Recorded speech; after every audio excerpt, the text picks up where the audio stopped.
Working with Students of Trauma, a presentation by the Department of Assessment and Counseling for SAISD.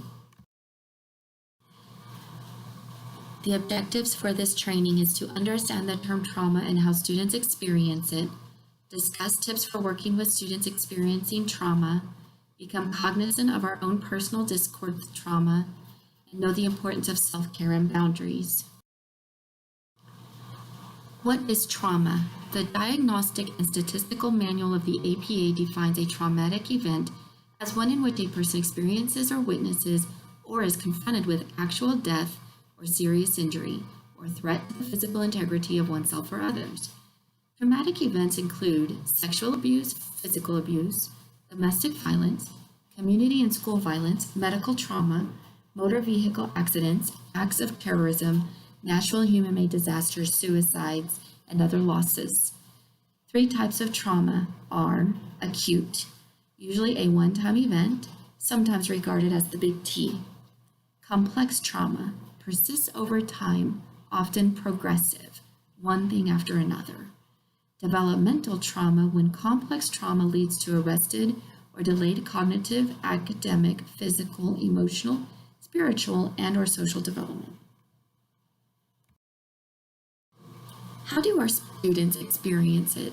Children exposed to trauma may show symptoms of difficulty concentrating, exaggerated startle response, irritability, anger outbursts, hypervigilance, restricted range of emotion, avoidant or anxious behaviors, self-destructive behaviors, low self-esteem, shame and guilt, aggressive behavior, sleep disturbance. Tips for working with students experiencing trauma. First, build a positive but appropriate relationship with your students.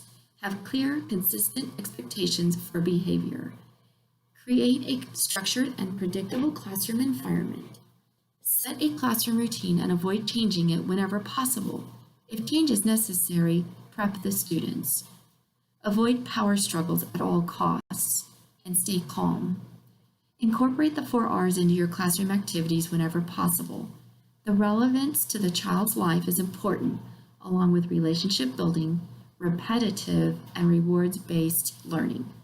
Understand the following situations will likely trigger the alarm state in traumatized children: impending harm, including getting in trouble, complex tasks, confusing multiple sensory stimuli, an atmosphere of fear, hunger, exhaustion, pain, illness, or threats.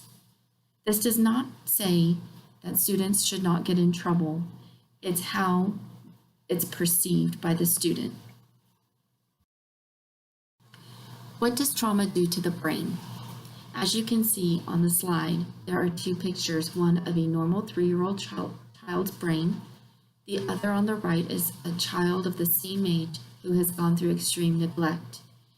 This is where we see cognitive delays or functionality that is below grade level or age appropriate. The research behind trauma and learning can be best watched by Dr. Bruce Perry, where he explains how trauma relates to the achievement gap.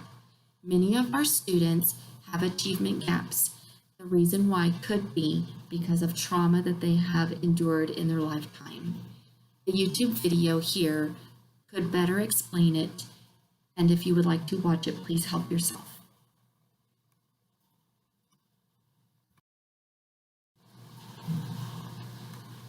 Staying sane and positive, work those boundaries.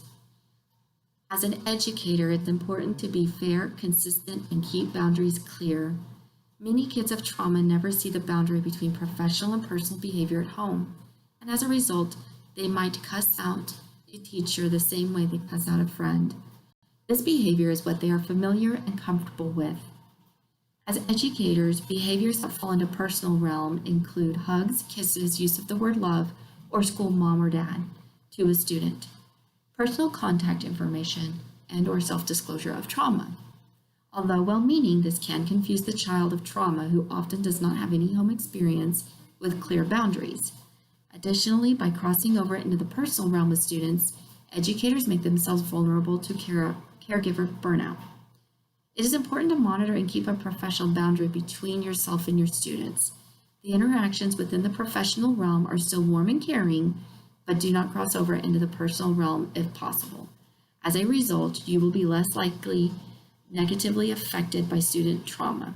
This in turn prevents burnout and allows you to continue supporting students. In closing, remember that this is a population that can be challenging because of what they have endured. The positive relationship you build with your students is paramount in their success. You are making a difference every day. If you have questions and would like to look at resources dealing with trauma, there's a film called Resilience and another film called Paper Tigers. There's TED Talks by Dr. Nadine Burke. There are books and articles and websites also available at your disposal.